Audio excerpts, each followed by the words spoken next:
Kayla Moore for Speech 2. These are my wonderful audience members. Get yourself too. Right, y'all ready? Okay. Recently, if you hear the name BTS, you may not think of the acronym behind the scenes anymore. Instead, what comes to a lot of minds across the world is the now famous Korean boy group that has taken over the pop scene.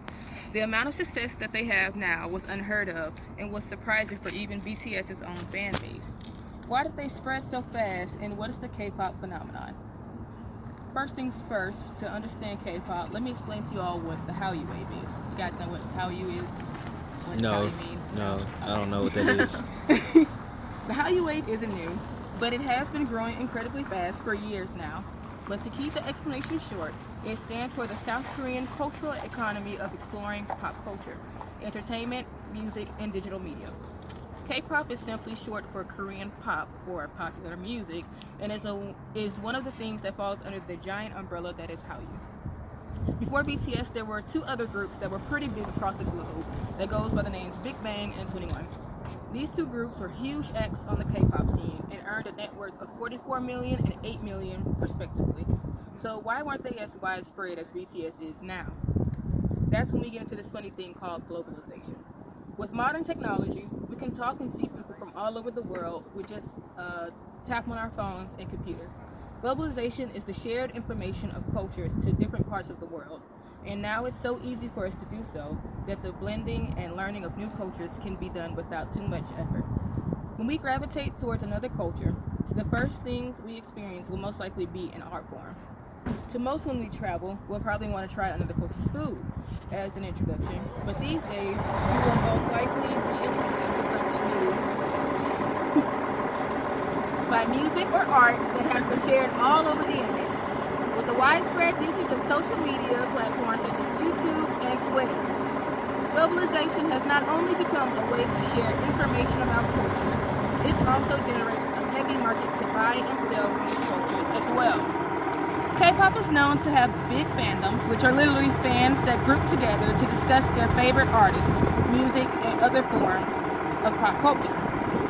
These fandoms, combined with the quick wildfire that is social media, can spread their influence and hype about their favorite acts to massive amounts of people who may not have ever heard of K-pop. It also helps that K-pop is generally marketed extremely well and more formulaic than in the West. Music videos are generally shot extremely well and are brighter and more colorful than anything in recent than in the West. It is usually the first drawing to fans.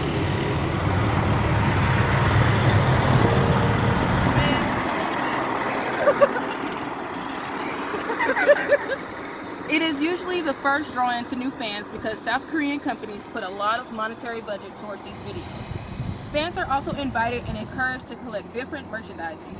Even individual album sales are considered keepsakes and merchandise, often in the form of photo albums. These create a lot of buzz in respective fandoms and grow more attention towards the act, in this case, K-pop. There is even the practice of fan signings that have grown extremely popular. Fans get to have personal interactions with their favorite celebrities, and in turn, celebrities will receive gifts and will feel closer to the people that support them. Celebrities in Korea, also known as idols, are looked up to and celebrated proudly both online and in real life. In America, celebrities get to market themselves however they please and are usually made famous by source of scandals, which are such a trope in America that they are expected by now. But in Korea, idols are made to have the perfect image since they will be considered role models. Pop music is heavily censored in South Korea, and the people who perform it are just as censored.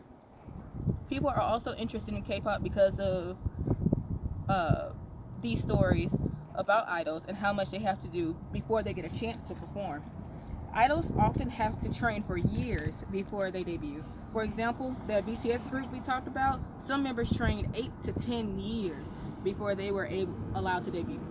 Not to mention that debuting is not a guarantee if someone joins a company. So the odds are really stacked against them. Stories like this draw in even more people into the K-pop industry. Another big draw to this rising industry is that a lot of K-pop groups and soloists come up with a lot of philosophical concepts to accompany their music, and both Korean and international fans enjoy this more than the same songs about partying or attaining money. It gives the audience the chance to analyze and come up with meanings about the music and the music videos. Their music truly reaches out to help others as well.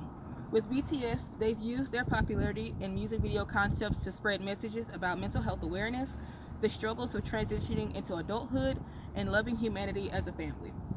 But they are not the only group to do this, as many other groups such as VIX and 4 Minute have been known to do this as well. K-pop has grown immensely for a multitude of reasons, and the popularity of the genre looks as though it will continue to grow. Overall, the spread of K-pop has been a long journey, and it is finally hitting the mainstream audience. It has become loved and appreciated by multiple people simply because of its positive energy and the pretty images that come with it. I hope this crash course helps you understand the weird world of K-pop that always comes across your timelines on Twitter and Facebook. Thank you. Show yourself. I can't. I mean, There you go. Thank you. Thanks, guys. that was good.